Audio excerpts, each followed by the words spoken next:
Nah, hari ini kita akan meneruskan khotbah berseri kita berjudul Hikmat Amsal melalui lensa Injil. Dan hari ini kita akan bicara tentang sesuatu yang seru, yaitu healing. Healing heart and emotion. Nah, kita langsung saja karena materi kita cukup panjang, maka saya akan secara singkat, kita akan membaca langsung, saudara ya. Semuanya kita baca, nggak ada baca bergantian. Kita akan baca Amsal 12 ayat 25, 1, 2, 3. Kekhawatiran dalam hati membungkukkan orang, tetapi perkataan yang baik menggembirakan dia. Amsal 13 ayat 12. Harapan yang tertunda menyedihkan hati, tetapi keinginan yang terpenuhi adalah pohon kehidupan. Kemudian Amsal 14 ayat 10, 13 dan 30. Hati mengenal kepedihannya sendiri, dan orang lain tidak dapat turut merasakan kesenangannya. Ayat 13, di dalam tertawa pun hati dapat merana, dan kesukaan dapat berakhir dengan kedukaan. Hati yang tenang menyegarkan tubuh, tetapi iri hati membusukkan tulang. Amsal 15 ayat 4, 13-14. Lidah lembut adalah pohon kehidupan, tetapi lidah curang melukai hati. Hati yang gembira membuat muka berseri-seri, tetapi kepedihan hati mematahkan semangat. Hati yang berpengertian mencari pengetahuan, tetapi mulut orang bebal sibuk dengan kebodohan. Nah, saudara-saudara perhatikan di sini ada kata-kata pohon kehidupan. Tadi di ayat yang ini juga ada pohon kehidupan. 2 kali pohon kehidupan. Perhatikan, nanti kita akan kembali kepada pohon kehidupan. Kemudian Amsal 16 ayat 2. Segala jalan orang adalah bersih menurut pandangannya sendiri, tetapi Tuhanlah yang menguji hati. Amsal 18:14. Orang yang bersemangat dapat menanggung penderitaannya, tetapi siapa akan memulihkan semangat yang patah. Amsal 28 ayat 1. Orang fasik lari walaupun tak ada yang mengejarnya, tetapi orang benar merasa aman seperti singa muda. Berbahagialah orang yang mendengar firman Tuhan, memelihara dalam hatinya dan melakukan dalam hidupnya. Nah, saudara-saudara, akhir-akhir ini banyak orang yang melihat dan mendengar kata-kata healing. Gue butuh healing. Gue butuh banget untuk bisa self-love. Ya saudara ya, healing dan self-love. Sering kali kita dengar healing bilang bahwa kita perlu menenangkan diri dari hektiknya, sibuknya, kegiatan kita dan kesibukan sehari-hari kita. Self-love juga digaungkan di sosial media dan begitu populer untuk raising awareness terhadap kesehatan mental ya seringkali. Ini terutama anak-anak milenial dan juga Gen Z ya saudara ya. Seringkali kita sakit hati, tersinggung, ada perasaan tertekan atau mungkin depresi, beban mental. Dan itu menjadi masalah yang tidak terelakkan dalam kehidupan kita, dalam keseharian kita.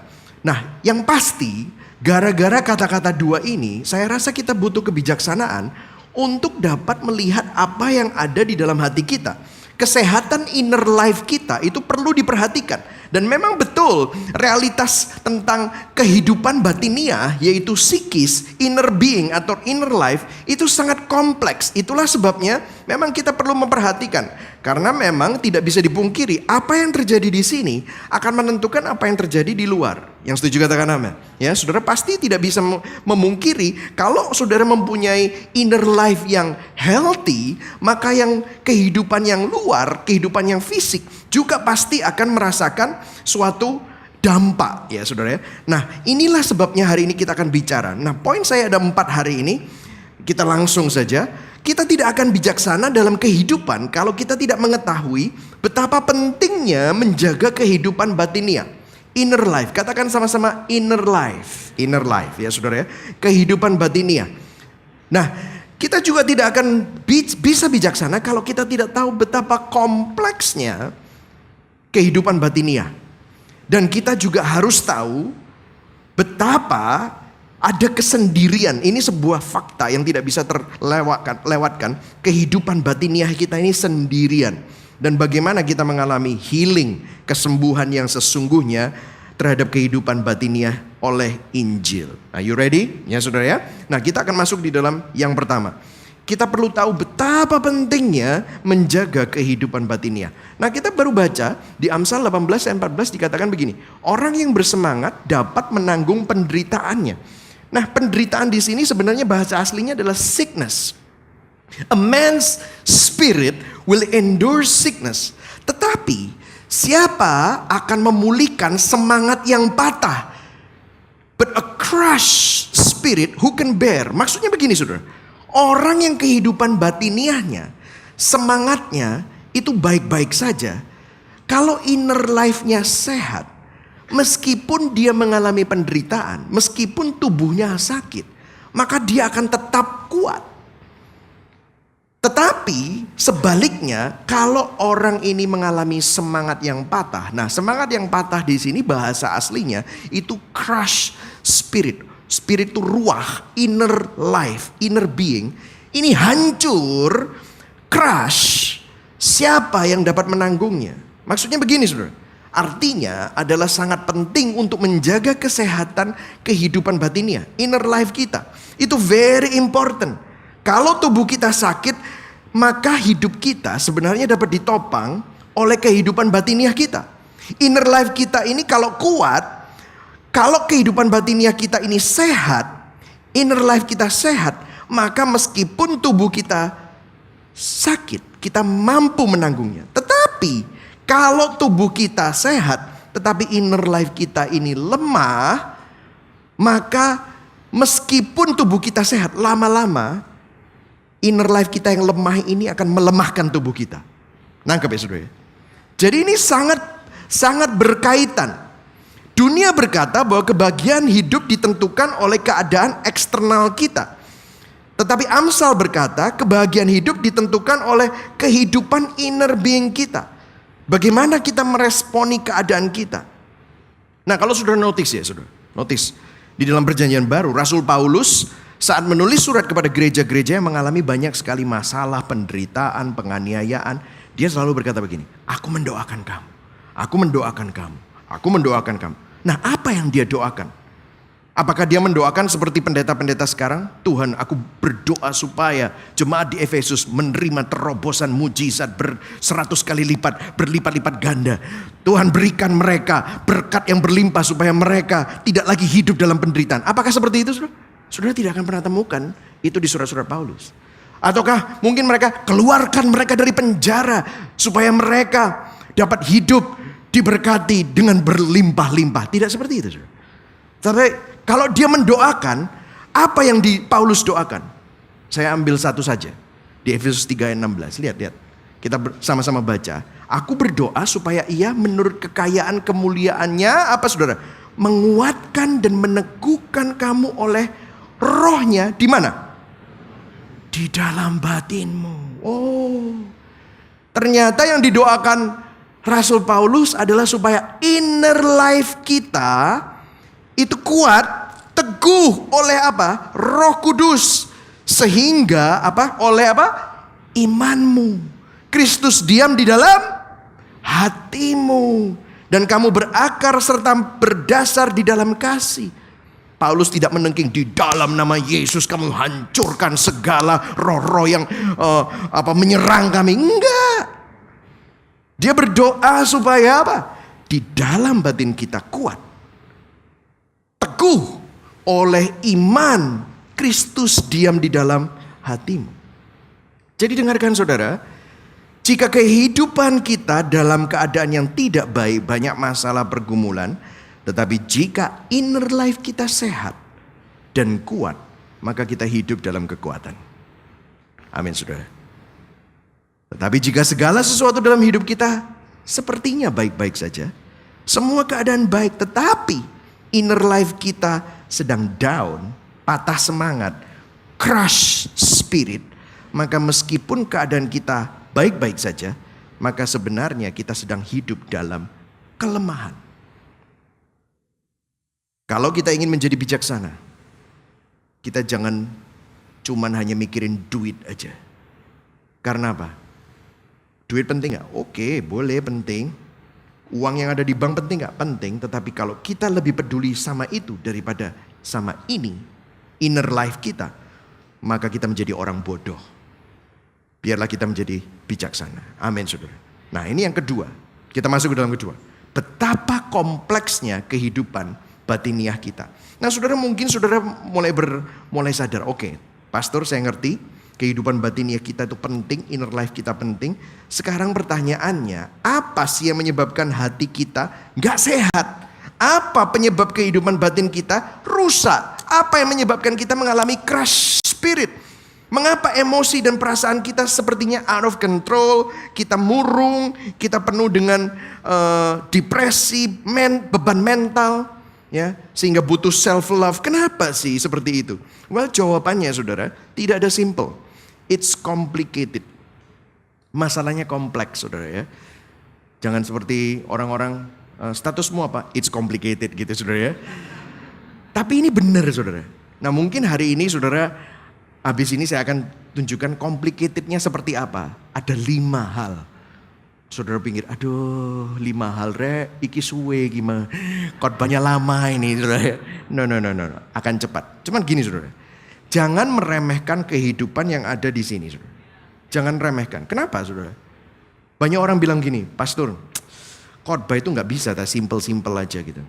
Saudara, saya mau kasih tahu, hidupmu, hatimu, pikiranmu itu nggak simple.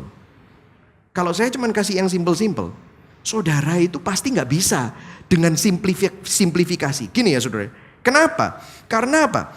Semua yang buku-buku konseling tunjukkan kepada saudara nanti. Semua yang ada di dalam tips dan artikel tentang healing atau self love itu semua terlalu simplistik, terlalu one dimensional. Meskipun mereka mengajarkan self love atau healing, itu tidak memecahkan masalah yang sebenarnya. Itu hanya memberikan tips-tips yang hanya meredakan gejalanya saja.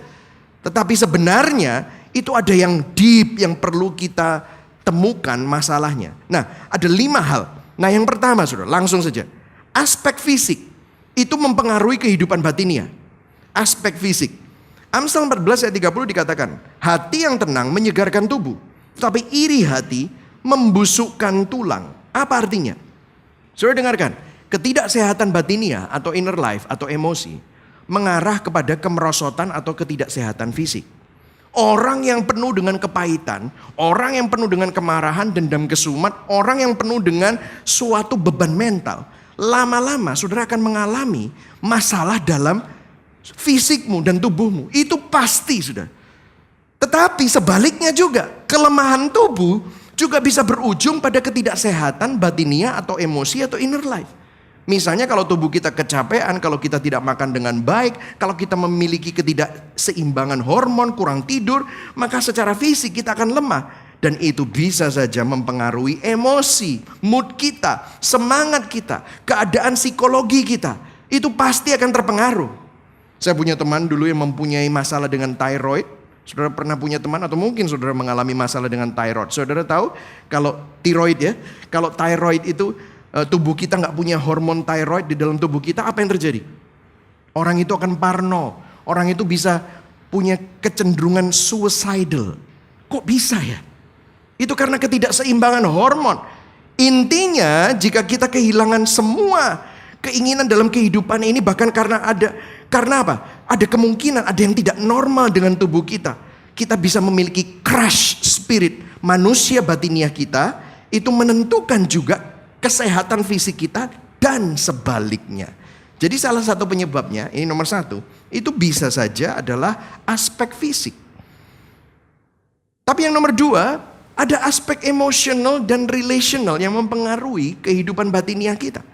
Kita lihat tadi di Amsal 12 ayat 25, kekhawatiran dalam hati membungkukkan orang, tetapi perkataan yang baik menggembirakan dia. Kekhawatiran dalam hati ini sinonim dengan crash spirit, hati yang hancur, semangat yang patah. Sama kata-katanya, ruah. Membungkukkan di sini bicara tentang menenggelamkan.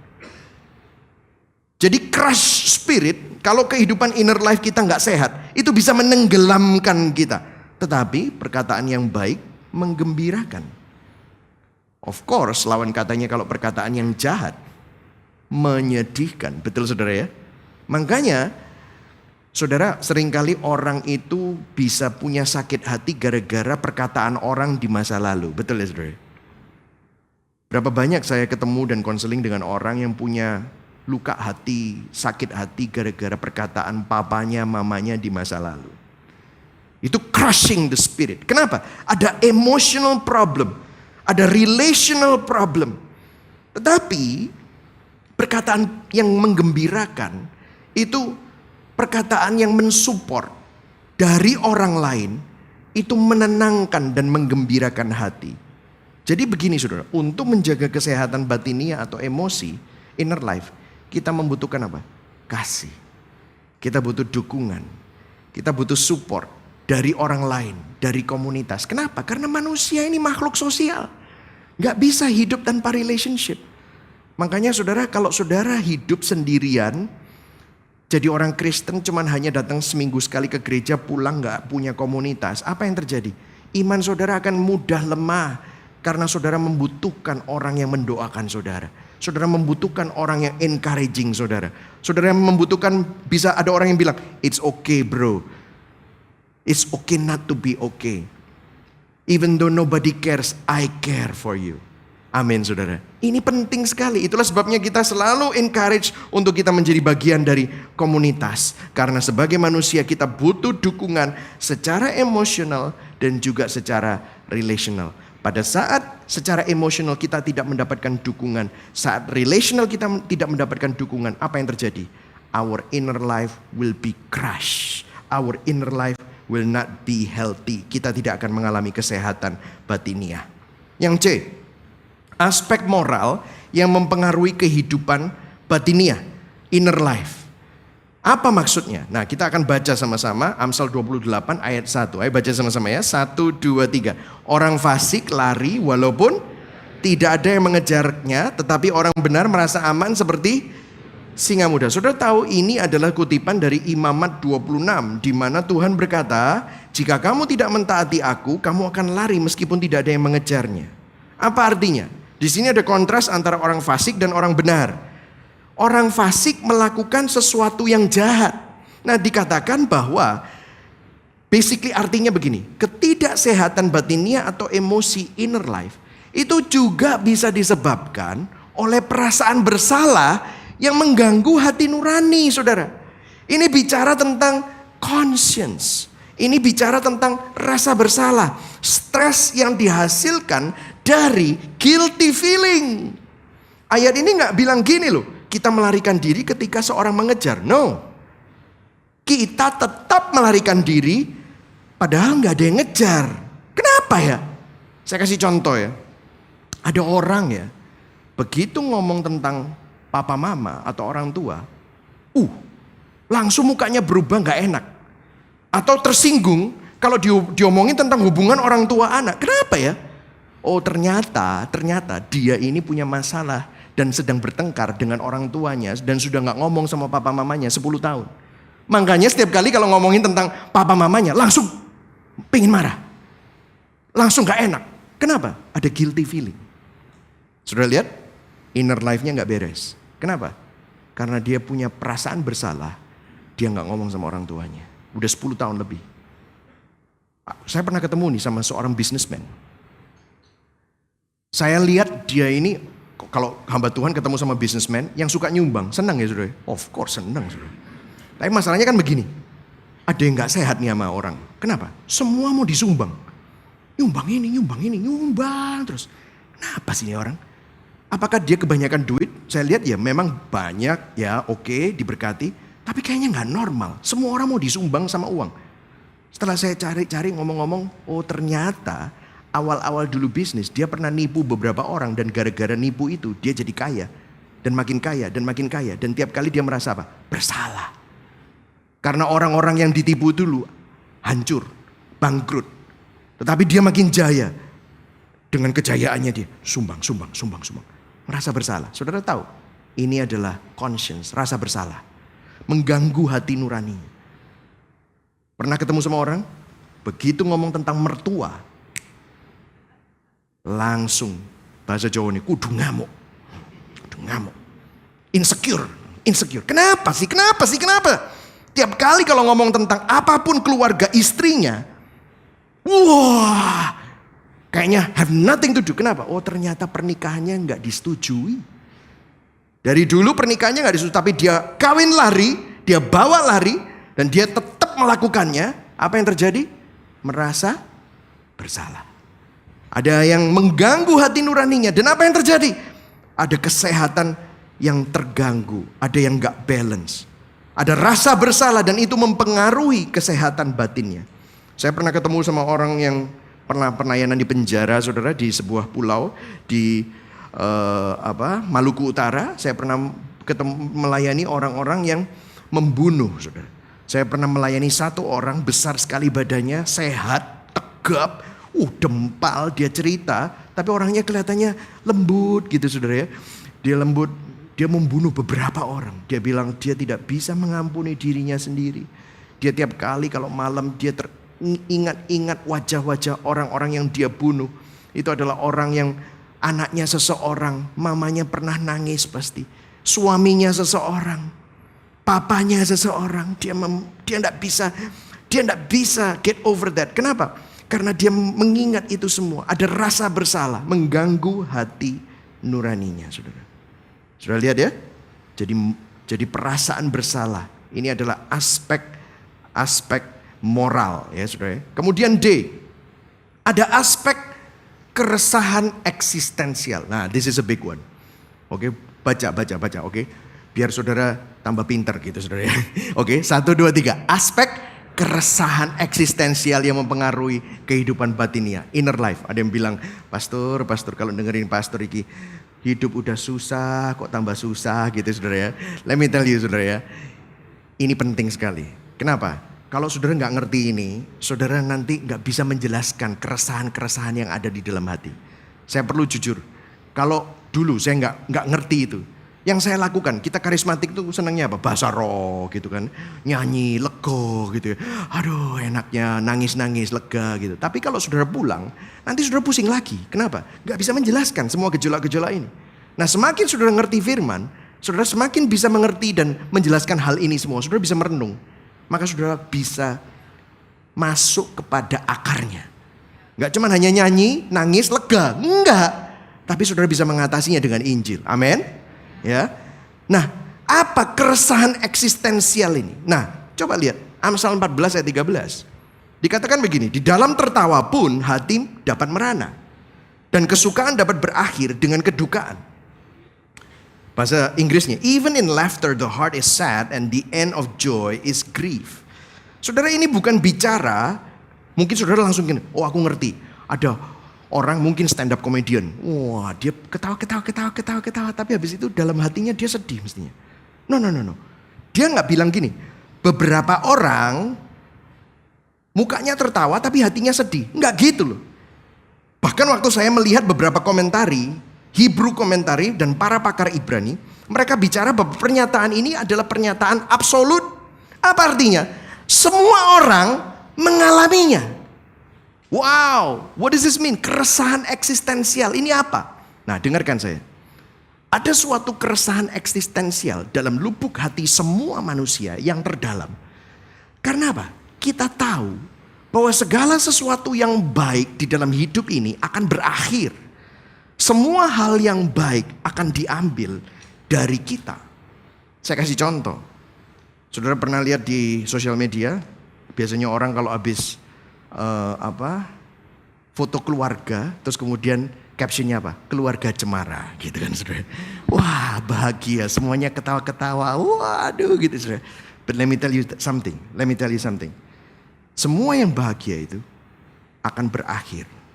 Saudara pergi ke rumah saya, saudara akan menemukan foto keluarga saya dengan anak saya, dengan istri saya. Tapi let me tell you this. Satu hari, suamimu akan meninggal. Istrimu akan meninggal. Anak-anakmu, kalau mereka grow up, kalau saudara nggak meninggal duluan sebelum mereka, apa yang terjadi?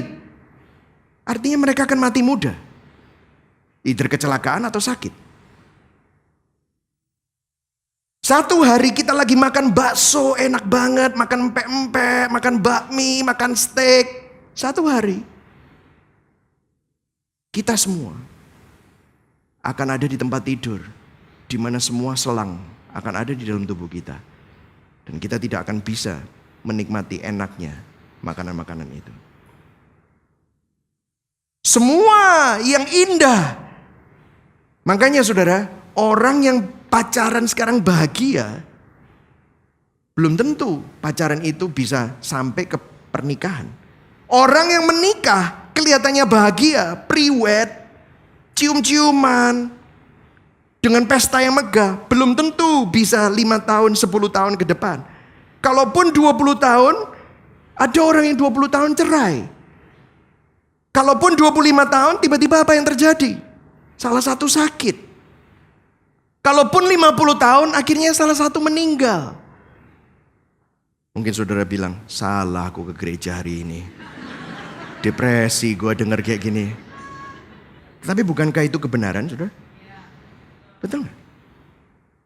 Ada suatu keresahan eksistensial yang kita tidak bisa jelaskan.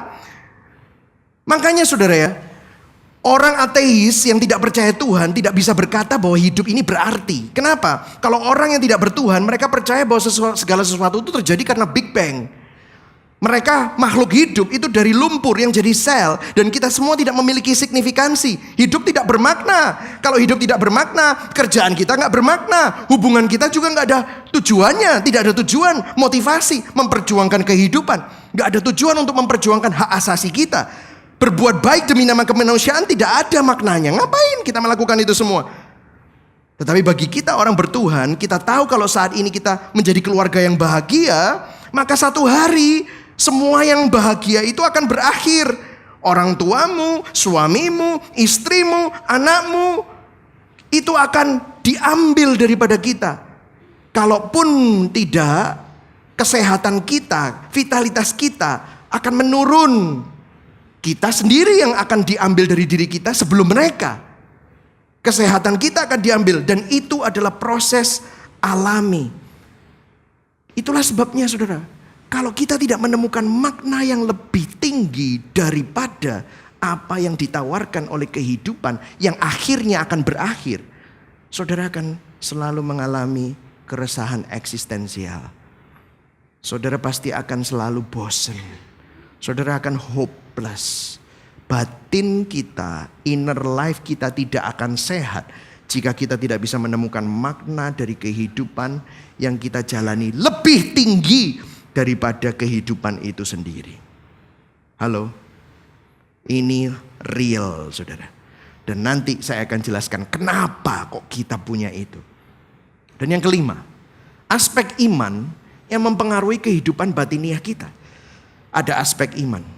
Amsal 13 ayat 12a dikatakan gini, baca sama-sama yuk, 1, 2, 3.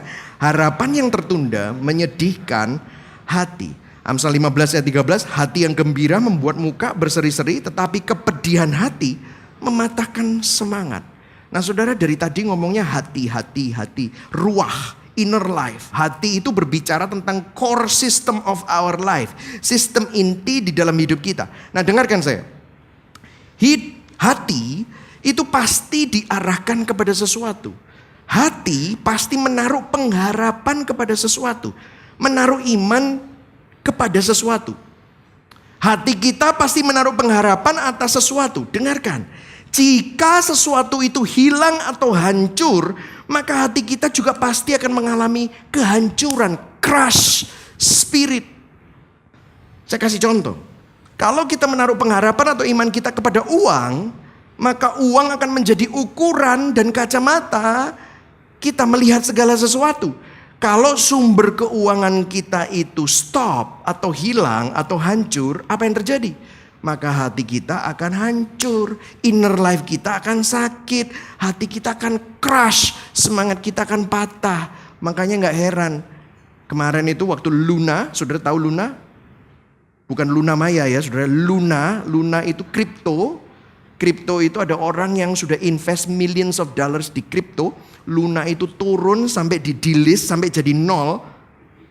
Ada puluhan orang bunuh diri. Kenapa? Karena hati mereka menaruh pengharapan mereka atas Luna itu tadi.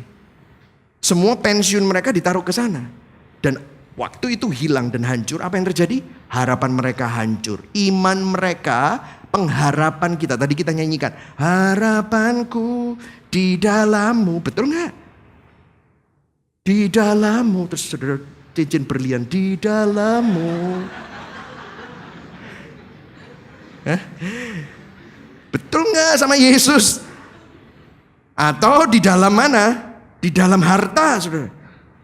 Apa yang terjadi? Itu loh saudara yang terjadi. Bukan hanya Luna, ada banyak. Shiba Inu, Bitcoin. Wah, yang ketawa tahu ya saudara. Kalau kita menaruh pengharapan kita pada cinta kepada pasanganmu dan kita bilang, kamu yang membuat aku utuh. Oh, you complete me.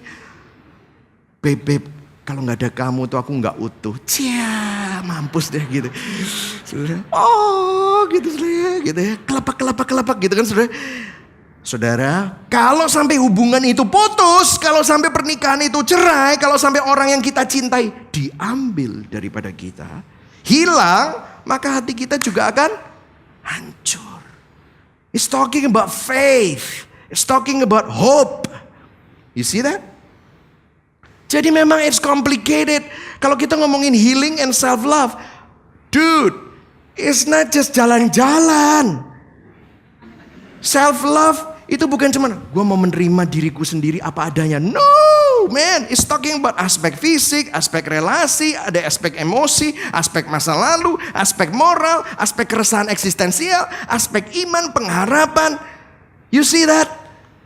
Ini adalah cara Amsal dan Alkitab melihat keadaan inner life batiniah yang kompleks dan rumit. Ini mestinya bisa jadi seminar yang 2 hari, saudara. Saya lakukan dalam waktu 20 menit barusan saja. Kalau Anda pergi ke toko buku atau pergi ke seminar-seminar kesehatan, dunia sering menyederhanakan, oversimplifikasi masalah-masalah kita. Ada yang mengajar gini, ada yang mengajar begini, mens sana in corpore sano. Betul ya saudara ya? Di dalam tubuh yang sehat, dalam jiwa yang sehat. Lu suka stres soalnya tubuh lu gak sehat. Ayo kita sama-sama workout gitu saudara. Akhirnya apa? Yang diberesin cuma tubuhnya.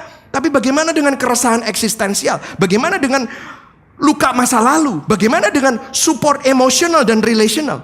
Ada yang berkata, kamu adalah emosimu karena kamu mengelilingi dirimu dengan orang-orang yang negatif. Oh, teman-teman lu tuh kasih lu negatif vibe, bro. Ini vibe-nya nggak enak, energinya nih nggak match gitu. Energi lu sama energi gue tuh nggak pas gitu. Makanya gue perlu teman baru gitu. No, it's not. Karena kalau saudara menemukan teman baru, tetap aja yang lain tidak terpenuhi. Hanya orang yang vibe positif katanya. Oh bro, masih ada aspek-aspek lain yang tidak terjamah. Akhirnya tetap aja inner life kita gak sehat. Sedangkan orang beragama ya, not necessarily Alkitab, orang beragama itu beda sama orang yang berinjil. Kamu sudah doa, kamu sudah pengakuan dosa, kamu sudah nyumbang, kamu sudah ke gereja, kamu sudah ibadah, kamu sudah sembahyang, kamu sudah puasa. Itulah sebabnya kamu stres. Ayo doa. Ayo pengakuan dosa. Ayo ibadah.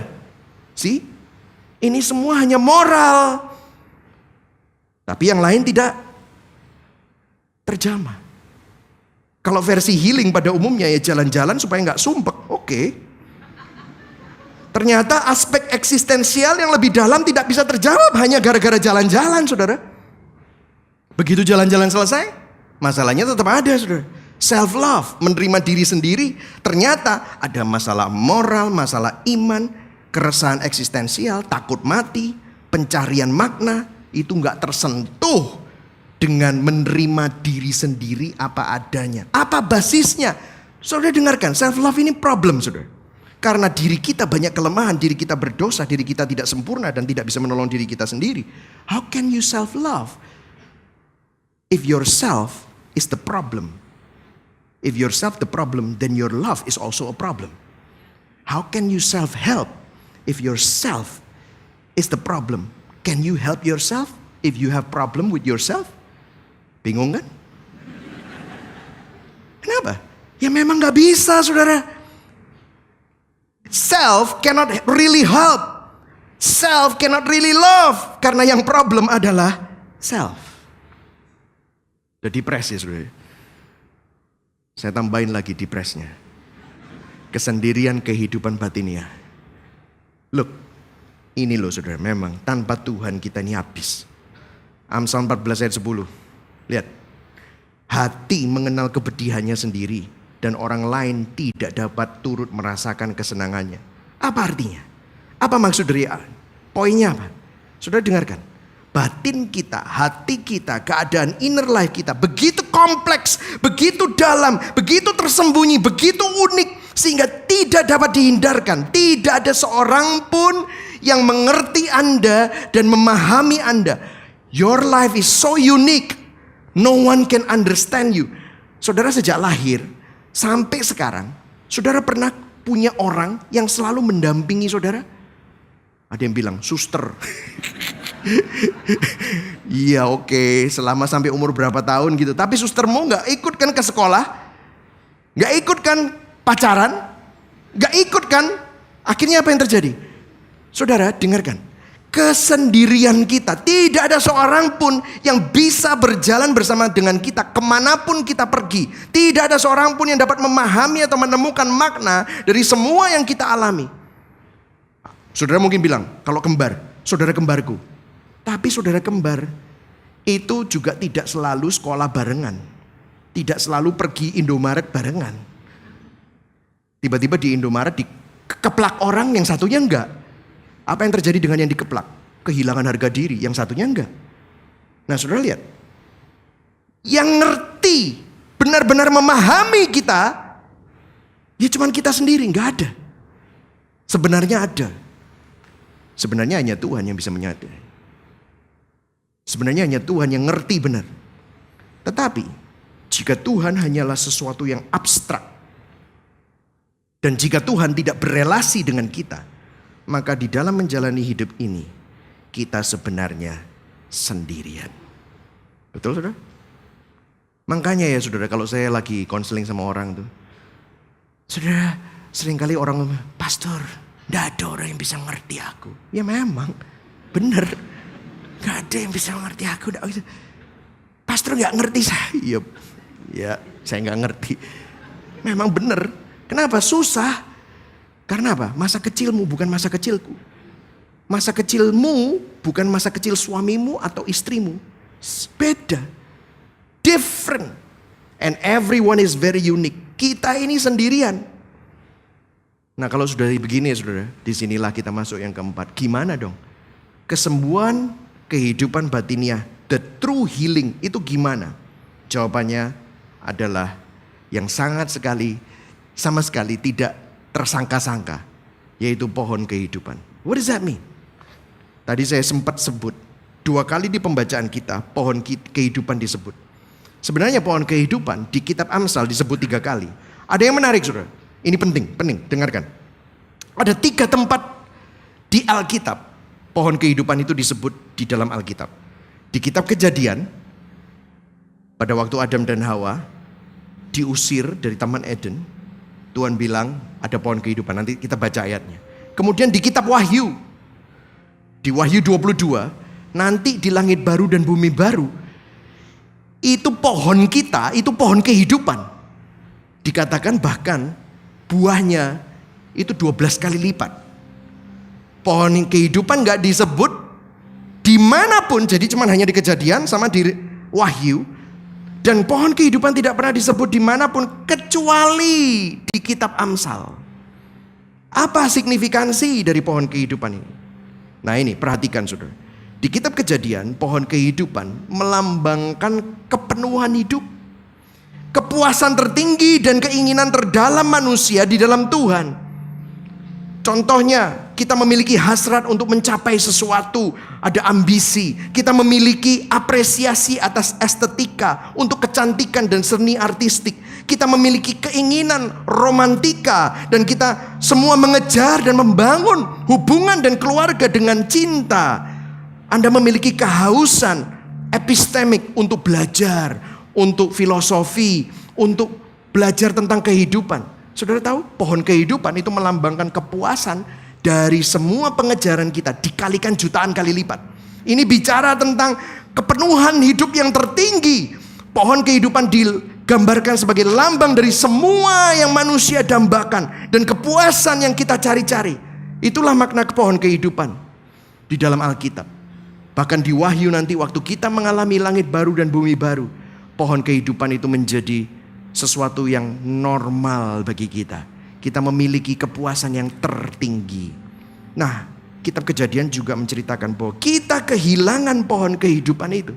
Di Kejadian 3 ayat 22b dikatakan, waktu Adam dan Hawa jatuh dalam dosa dan diusir keluar dari Taman Eden, dikatakan gini, jangan sampai ia, yaitu Adam, mengulurkan tangannya dan mengambil pula dari buah pohon kehidupan itu.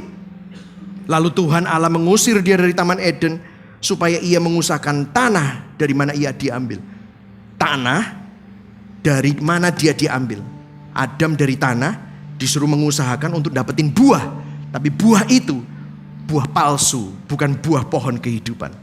Ia menghalau manusia itu di sebelah timur Taman Eden. Ditempatkannya lah beberapa kerub dengan pedang yang bernyala-nyala dan menyambar-nyambar untuk menjaga jalan kemana, saudara?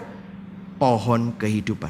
Karena saat manusia, saat Adam dan Hawa, saat kita berusaha menjadi Tuhan, menjadikan diri kita sebagai penyelamat kita sendiri, menjadi Tuhan bagi diri kita sendiri, kita kehilangan pohon kehidupan. Apa artinya? Ini loh artinya. Dikatakan begini, harapan yang tertunda menyedihkan hati, tetapi keinginan yang terpenuhi adalah pohon kehidupan. Apa maksudnya? Artinya begini, gini loh saudara, waktu kita mengejar pencapaian, saat kita menjadi semangat tentang office baru, karir baru, bisnis baru, waktu kita dapat pacar, wah pacar baru, waktu kita pergi vacation ke negara baru, waktu kita nyoba makanan baru, waktu kita holiday, kita travel ke tempat yang asik kemana kita belum pernah pergi, meskipun seru, asik dan membahagiakan, tetapi selalu ada yang kurang. Pernah gak ketemu sama orang baru pulang dari Swiss, dari Eropa? Gimana? Eropa, enak banget. Tapi, selalu gitu. Gimana? Sekarang goes terus ya. Gimana? Goes di Eropa, di Itali. Keren. Tapi, gimana restoran itu? Kira-kira, enak. Tapi, tapi ini, betul saudara? Betul gak? Sudah pernah gak ngerasain bahwa segala sesuatu, hal-hal yang tadi kita sebutkan menjanjikan sesuatu, tetapi tidak pernah benar-benar bisa memuaskan kita secara menyeluruh. Kenapa itu? Apa yang hilang? Ada sesuatu yang Hebrew Commentary berkata begini. Di dalam Alkitab, pohon kehidupan adalah gambaran kehidupan kekal. Gambaran kehilangan sesuatu yang tidak dapat ditemukan. Gambaran dari nostalgia kosmis. Wah, another one. Suatu dambaan akan sesuatu yang kita ingat, tetapi hal itu gak pernah kita miliki. Apa yang dimaksudkan di sini? Ada bagian hidup dari hidup manusia yang masih kita warisi dari Adam. Kita semua keturunan Adam. Di dalam alam bawah sadar kita, di alam bawah sadar, tentang Taman Eden. Di Taman Eden kita memiliki nostalgia kosmis. Kita mendambakan sesuatu yang kita ingat di alam bawah sadar, tetapi hal itu tidak pernah kita alami dan tidak pernah kita miliki, seperti memori yang tersembunyi. C.S. Lewis di dalam bukunya Mere Christianity, dia memberikan sebuah refleksi yang sangat-sangat dalam. Kebanyakan orang jika mereka benar-benar memperhatikan ke dalam hati mereka sendiri, akan tahu bahwa mereka sebenarnya menginginkan dan mendambakan sesuatu yang tidak dapat dimiliki di dunia ini. Dia nyebut lagi, nostalgia kosmis adalah kerinduan kita untuk bersatu kembali dengan sesuatu di alam semesta, di mana kita sekarang merasa terputus dengannya. Seperti berada di dalam pintu, tetapi kita selalu melihatnya dari luar. Dan ini bukan sekedar fantasi gila, tetapi kondisi paling akurat dari situasi jiwa kita yang sebenarnya. Tim Keller pernah khotbah tentang kerusakan manusia karena dosa. Dia bilang begini, dalam semua musik yang Anda nikmati untuk memberi kepuasan diri Anda, sebenarnya kita semua mencari lagu yang kita ingat, tapi belum pernah kita dengar. Apa yang kita cari dalam cinta adalah pelukan yang kita ingat, tapi kita tidak pernah memilikinya. Artinya, kerinduan yang muncul saat kita pertama kali jatuh cinta Keseruan yang asik waktu kita pergi ke luar negeri pertama kali. Waktu kita mencoba makanan baru, waktu kita mengalami semuanya itu. Sebenarnya tidak ada holiday, tidak ada makanan, tidak ada kemewahan, tidak ada kisah cinta, tidak ada pembelajaran yang benar-benar dapat memuaskan. Selalu ada yang kurang. Kenapa? Karena kita kehilangan pohon kehidupan itu. Pohon kehidupan yang bisa memuaskan seluruh kerumitan dan kekompleksan aspek-aspek kehidupan batiniah kita. Ada yang hilang gara-gara apa? Dosa. Apa solusinya? Mungkin saudara dengar gini, oke, itu ya sebabnya. Selalu ada yang kurang. Bagi saudara-saudara yang nunggu nikah karena seks, saudara pikir nanti aku kalau nikah, kita sikat terus seks.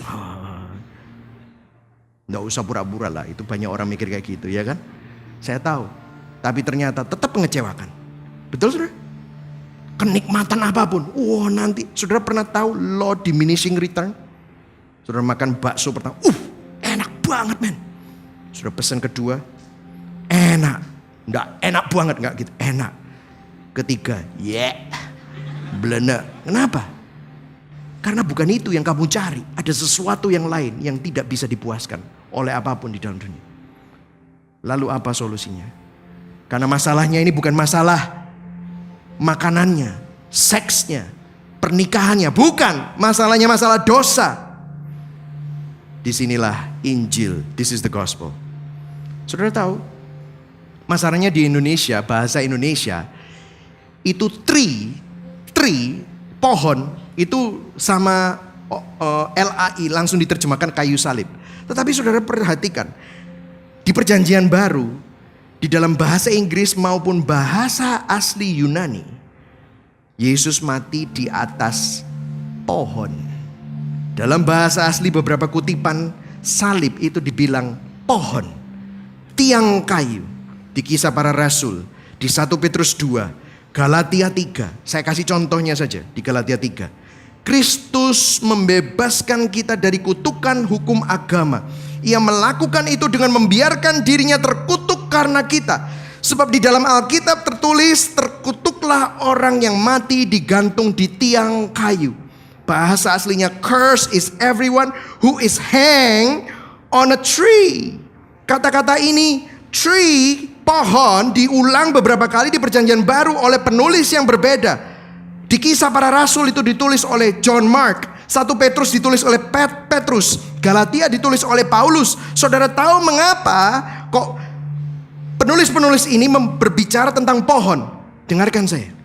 Tuhan berkata kepada Adam dan Hawa di Taman Eden, taati perintahku tentang pohon yang aku larang itu, jangan makan buahnya, dan kamu akan dapat pohon kehidupan. Tetapi Adam dan Hawa di Taman Eden gagal. Tuhan berkata kepada Yesus di Taman Getsemani, taatilah perintahku, pergilah ke pohon di mana kamu akan disalib. Kamu akan kehilangan pohon kehidupan. Kamu akan mati di sana. Kamu akan menerima murkaku. Kamu akan menanggung murkaku. Kamu akan menerima hukumanku. You will be crushed. Hatimu akan hancur. Tubuhmu akan hancur. Segala sesuatu yang kau harapkan, your hope will be crushed. Relationshipmu akan hancur. Fisikmu akan hancur. Dan saudara tahu waktu Yesus berkata di atas kayu salib, Allahku, Allahku, mengapa engkau meninggalkan aku? Dia mengutip dari Mazmur 22. Persis kata-katanya. Allahku, Allahku, mengapa engkau meninggalkan aku? That is when he lost the relationship with the Father. Dan saudara baca ayat 15. Hatiku menjadi seperti lilin, hancur, luluh di dalam dada. Hati Yesus hancur. Kenapa? Yesus kehilangan harapan terakhirnya. Dia menaruh harapan, semua harapannya pada Bapaknya. Satu-satunya orang dalam sejarah dunia yang menaruh harapan terakhirnya pada Bapaknya itu Yesus. Tetapi justru pada saat itu dia kehilangan Bapaknya. Semangatnya patah, kehancuran yang tidak terhingga. Dia melewati penderitaan itu. Dia menjalani kehancuran hati seperti itu. Untuk apa? Untuk membayar hutang dosa saudara, membayar hukuman saudara dan saya yang sudah kehilangan pohon kehidupan. Salib adalah pohon kematian bagi Yesus Kristus. Oleh karenanya saat ini salib menjadi pohon kehidupan bagi kita yang percaya kepadanya. Saudara dan saya yang percaya kepada Yesus, renungkan salib. Aplikasikan salib kepada inner life saudara. Karena apa? Penghayatan kita akan Injil serta perenungan kita akan kasih Kristus memampukan kita untuk menikmati sukacita, mencicipi kembali keindahan dari pohon kehidupan. Kok bisa saudara? Kalau saudara menerima Injil, aplikasikanlah Injil dalam hati saudara. Renungkanlah keindahan Injil kepada roh saudara. Anda akan mendapatkan healing yang sebenarnya. Itulah yang kita butuhkan. Bukankah Injil adalah kata-kata yang paling indah yang saudara butuhkan di dalam telinga saudara, di dalam hati saudara? Waktu saudara bilang, gak ada yang ngerti aku. No. Siapa bilang? Yesus. Satu-satunya orang yang mengerti itu. Dia pernah mengalami kehancuran hati, bahkan lebih parah daripada yang pernah kita alami. Tetapi Yesus tetap tabah menjalaninya, bahkan menang. Yesus yang sama mendampingi saudara. Yesus yang sama menyertai saudara, bahkan tinggal di dalam hati saudara. Itulah pohon kehidupan yang kita butuhkan. Saudara, Yesus menjalani pohon kematian sehingga kita dapat memiliki pohon kehidupan. Berikan tepuk tangan buat Tuhan Yesus. Itulah Injil. Amin saudara. Hari ini healing yang sebenarnya itu bukan jalan-jalan. Self love yang sebenarnya itu bukan saudara berusaha menerima dirimu. Tetapi love yang sebenarnya adalah Christ love. Karena dia mati buat saudara, dia bangkit supaya saudara dapat diterima dengan segala kelemahanmu. Supaya saudara menjadi sempurna di hadapan dia. Amin. Apa implikasinya? Terakhir saudara.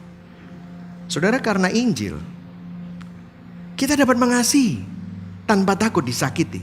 Betul saudara?